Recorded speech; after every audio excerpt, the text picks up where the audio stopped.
अब वो और किस किस विषय में पीएचडी किए तो आरजेडी के लोग जाने, लेकिन विधानसभा अध्यक्ष अभी तक विधानसभा अध्यक्ष विधानसभा की नियमावली से ही बने हुए हैं। उनके पक्ष में मत कम आएगा तो वो रिजाइन कर देंगे।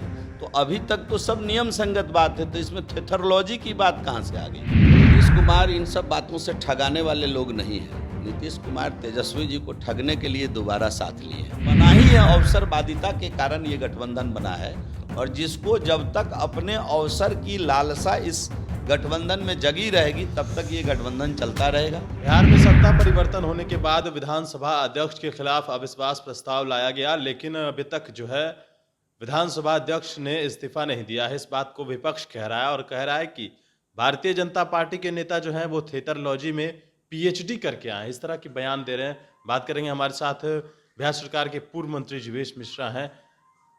आरजेडी इस बात को कह रही है कि आप लोग थेथरोलॉजी में पीएचडी किए हुए हैं। सब शब्द तो उनके शब्दकोश में है, वो क्या किए हैं नहीं किए हैं वो बेहतर जानेंगे कि वो पीएचडी किस किस विभाग में करके आए हैं, घोटाले में करके आए हैं कि चोरी में करके आए हैं कि दबंगई में करके आए हैं, किस किस सब्जेक्ट पर पीएचडी होता है।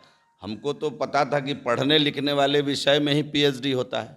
अब वो और किस किस विषय में पीएचडी किए तो आरजेडी के लोग जाने, लेकिन विधानसभा अध्यक्ष अभी तक विधानसभा अध्यक्ष विधानसभा की नियमावली से ही बने हुए हैं। इसकी नियमावली बिहार विधानसभा की नियमावली बताती है कि जब आप अविश्वास प्रस्ताव उन पर लाए हैं तो सदन जब हाउस चलेगा तभी अविश्वास प्रस्ताव पर चर्चा होगी, और अविश्वास प्रस्ताव पर चर्चा होगी, ये नियम संगत बात है, बिहार विधानसभा की नियमावली कहती है। तो जब अविश्वास प्रस्ताव आया है, अविश्वास प्रस्ताव पर चर्चा होगी, उनके पक्ष में मत कम आएगा तो वो रिजाइन कर देंगे। तो अभी तक तो सब नियम संगत बात है, तो इसमें थेथरोलॉजी की बात कहाँ से आ गई? जो ये बात कह रहे हैं उनको ज्ञान नहीं है बिहार विधानसभा की नियमावली की, और इस किताब का अध्ययन करना चाहिए कि वो नियम से ही अभी तक विधानसभा अध्यक्ष हैं। जब वो अविश्वास प्रस्ताव आया है उस पर चर्चा होगी, उनको मत कम आएगा वो हट जाएंगे। यही नियम है, यही नियमावली कहती है। तो इसका ज्ञान रखना ज़्यादा ज़रूरी है ना। जो ये किताब बना है वो किसी थेथरोलॉजी से किताब नहीं बना है, ये किताब नियमावली और संविधान के हिसाब से बना हुआ नियमावली है। तो इस पर भरोसा करना चाहिए उनको, अपने जो अवैध तर्क का ज्ञान है उसका इस्तेमाल कम करना चाहिए। 2024 में तेजस्वी यादव कह रहे हैं कि नीतीश कुमार पीएम के फेस होंगे। नीतीश कुमार इन सब बातों से ठगाने वाले लोग नहीं हैं। नीतीश कुमार तेजस्वी जी को ठगने के लिए दोबारा साथ लिए हैं, और तेजस्वी जी बात अगर नहीं समझ रहे हैं तो तेजस्वी जी अंधेरे में अभी भी जी रहे हैं। उनको 4-6 महीने और रहने की अंधेरे में ज़रूरत है, तब तक आरजेडी का विलय जदयू में हो जाएगा या जदयू का विलय आरजेडी में हो जाएगा।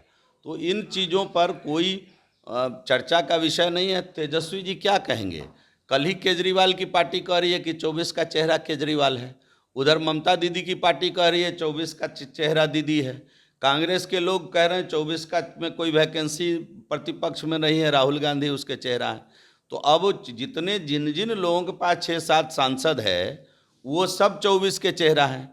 ये तो गलती से राजद का 0 सांसद है लोकसभा में, इनको भी 4 गो सांसद रहता तो लालू जी भी 24 के चेहरा होते, ये तेजस्वी जी। तो इसलिए क्या है, इनके सांसद 0 हैं, इसलिए नीतीश कुमार जी को मुख्यमंत्री से बेदखल करना चाहते हैं। इनकी चाल है इसमें कि इनको किसी बहाने हम 24 के चक्कर में फंसा के और बिहार मुख्यमंत्री का सीट खाली करके हम मुख्यमंत्री हो जाएं। ये जो अभी अवसरवादी गठबंधन हुआ है बिहार में 10 दिन पहले, इसी चक्कर में तो हुआ है। दोनों एक दूसरे में अवसर तलाश रहे हैं। एक समझ रहा है ये हटेगा तो हम मुख्यमंत्री बनेंगे, दूसरा समझ रहा है कि हम प्रधानमंत्री बन जाएंगे। तो अवसर में ये गठबंधन हुआ है। कोई एक ठोस तर्क बता दीजिए कि पुरानी जो सरकार चल रही थी उससे अलग हटने का कोई एक ठोस तर्क। 17 में ठोस तर्क देकर के अलग हटे थे नीतीश कुमार जी कि आप पर जो भ्रष्टाचार के आरोप लगे हैं उसका खंडन करिए, आप आकर विस्तार पूर्वक मीडिया में बताइए। वैसा कोई भी आरोप 17 में जिन पर आरोप लगा था उस आरोप से मुक्त हो गए क्या, जो आप 22 में उनके साथ चले गए? तो ये सब ये बना ही है, अवसरवादिता के कारण ये गठबंधन बना है। और जिसको जब तक अपने अवसर की लालसा इस गठबंधन में जगी रहेगी तब तक ये गठबंधन चलता रहेगा। जिस दिन एक दूसरे के अवसर में भंग दिखाई पड़ेगा ये गठबंधन टूट जाएगी।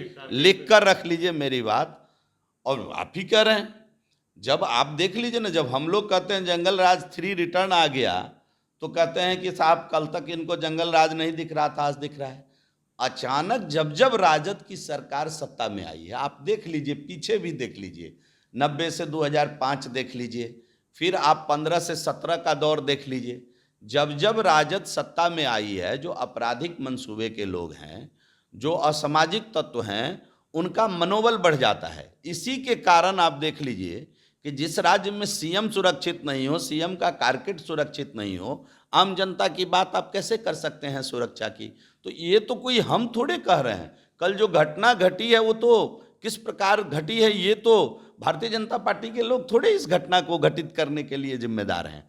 ये तो असामाजिक तत्वों के द्वारा, जब सीएम का कारकेट सुरक्षित नहीं है, जिस राज्य का मुखिया सुरक्षित नहीं है, उस राज्य के जनता का क्या हाल होगा, देख लीजिए। जब आपके साथ थे नीतीश कुमार तो उनको पीछे से मारा गया था, याद होगा, वो भी तस्वीर आपको याद होगी जब आप लोग के साथ में थे, उनके अपने ही गांव में इस तरह की घटना घटी। अब उनके अपने गांव में उनके अपने सगे उन्होंने क्या कह के उसको माफीनामा दिया था?